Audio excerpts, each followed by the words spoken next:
¿Puede un destino trazado por parentesco, deuda y etiqueta romperse por el simple acto de aprender a leer una palabra? Así comienza la pregunta que abría las cartas prohibidas entre dos mujeres en un tiempo en que las palabras mismas podían condenar. Era 1823, en un pueblo encaramado a la costa, donde el mar golpeaba los contrafuertes de una casa solariega y los olivos exhalaban su aceite en la penumbra. En los corredores de mármol, el perfume de azahar competía con el olor a cera de las velas. En las habitaciones, las cortinas de muselina susurraban al paso de faldas rígidas por corsés. Catalina de la Vega, la hija mayor del marqués, conocía las lecciones de etiqueta mejor que cualquier otra. Cómo inclinar la cabeza, cuántos dedos sostener la taza de té, la cadencia exacta de su risa en sociedad. Pero en la noche, cuando cerraba las puertas y el mundo de porcelana callaba, guardaba un pañuelo simple, un lino blanco con un único punto de hilo rojo, que le había bordado su madre. Ese punto sería nuestro motivo. Un hilo rojo que acompaña cada decisión, cada secreto, como una sutura entre lo que se espera y lo que se desea. En la villa también vivía Lucía, maestra clandestina. Sus vestidos eran sobrios, sus manos curtidas por la tinta y el jabón, y sus ojos habían aprendido a leer mapas de esperanza en los surcos de la madera vieja del aula. Lucía enseñaba a niñas que no debían aprender a leer, a sumar, a pensar, en una buhardilla que olía a humo y a papel viejo. Catalina la encontró por casualidad, cuando vestida de tienda al caer la tarde para huir de las sobremesas, oyó una voz que pronunciaba la palabra libertad con la calma de alguien que no teme castillos ni cadenas. Catalina empezó a asistir en secreto, bajo la excusa de atender a una prima lejana. Aprendió la primera letra, comprendió su nombre escrito con otra tinta. Allí, entre grafías y risas contenidas, ambas mujeres tocaron una posibilidad prohibida. Pero ¿qué precio tenían esas lecciones? La pregunta quedó suspensa cada vez que Catalina ceñía otra cinta en su cuello. El conflicto vino envuelto en un sobre lacrado. La familia de Catalina necesitaba una alianza.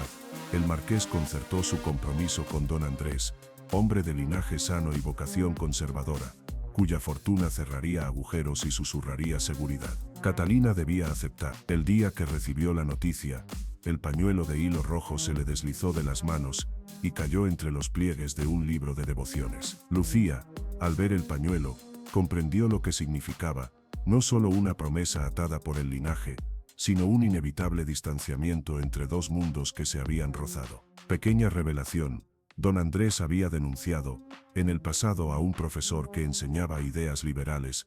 La amenaza era real, no retórica. Catalina empezó a dividirse. Por la mañana vestía encajes y practicaba los gestos. Por la noche desanudaba cada gesto para aprender a leer los nombres de las niñas. Cada lección era un riesgo, y cada riesgo dejaba una huella: la criada que recogía las cartas, el guardés que cruzaba miradas en la iglesia. Entonces llegaron los rumores, hojas anónimas, firmadas con una palabra que Lucía usaba en clase. Libertad aparecían clavadas en las puertas de la plaza. Mini revelación: las hojas eran copias de los apuntes que Lucía recitaba a sus alumnas.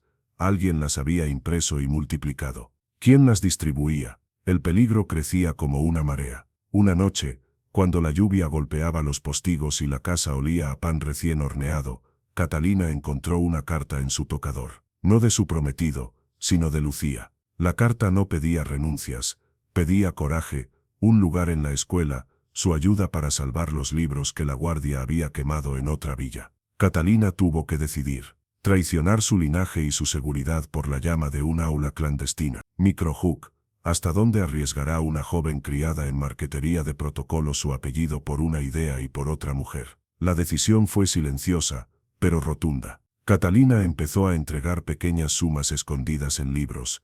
Dejó la joya de la sortija vieja, un camafeo con un paisaje marino, en el aljibe donde Lucía recogía agua, como quien deja un rescoldo para encender una hoguera. Una mini revelación: el camafeo pertenecía a la madre de Lucía, la madre que años atrás había sido expulsada por tejer palabras en lugar de puntillas. El destino entrelazaba más de lo que parecía. La tensión escaló cuando don Andrés, desde la corte, envió a un comisario a inspeccionar los libros de la villa. Hubo una tarde de confesiones en el salón, con la luz mortecina de una lámpara de aceite.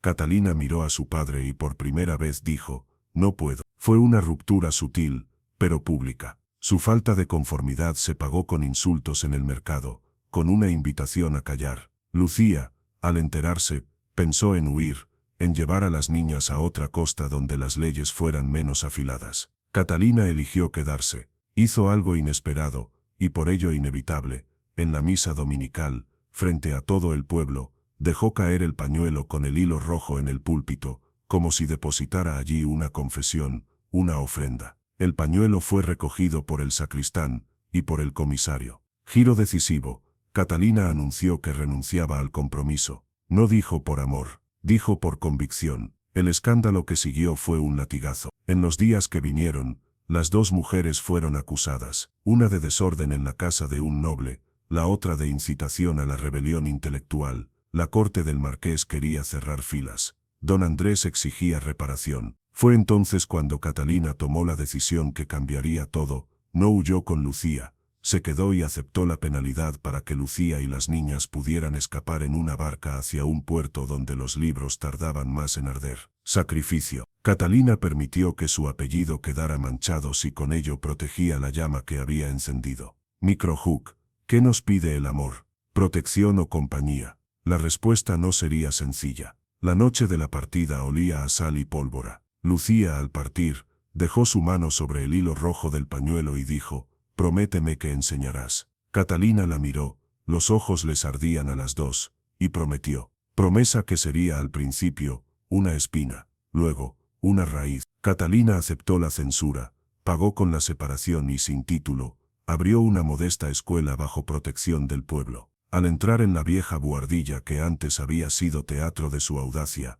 colocó el pañuelo con su único punto rojo sobre la mesa, no como un recuerdo de pérdida, sino como un emblema. Años después, las niñas que antes aprendían a leer en secreto pronunciaban discursos en la plaza, algunas se casaron, otras abrieron talleres, y la voz que Lucía había plantado en el viento, se convirtió en un rumor que creció hasta ser corriente. Catalina, ya sin joyas, con vestidos sencillos y manos ásperas de tinta, enseñó, gobernó y contó historias. Y cuando en la tarde, alguien le preguntaba por el hilo rojo, ella sonreía y explicaba, no es solo un punto que nos une, es la elección de coser la propia vida. El pañuelo, que al principio servía para ocultar una pasión, terminó bordado en la pared del aula, su hilo rojo multiplicado en puntos que fijaban nombres y fechas. El motivo se transformó de símbolo de unión secreta a emblema público de resistencia. Con esa costura, la vida de Catalina no se parecía a la que su madre había imaginado, ni a la que el marqués quería. Era otra cosa, un tejido construido con renuncias y verdades, con pérdidas y con lecciones. ¿Qué queda al final? No un cuento de bodas, tampoco un mártir. Queda la certeza de que el coraje de una mujer, o de muchas, puede cambiar el curso de lo que parecía inevitable. Catalina no recuperó su título, pero dio a muchas niñas la maravilla de leer su propio nombre. Lucía encontró en otra orilla la paz para seguir enseñando. Y el hilo rojo, pequeño y obstinado, nos recuerda que desafiar el destino no siempre es escapar de él, a veces es coser otra cosa con los mismos hilos. En la costura de esas vidas, aprendimos que el amor y la valentía suelen pedir lo mismo, fidelidad a lo que se aprende a pronunciar cuando nadie escucha.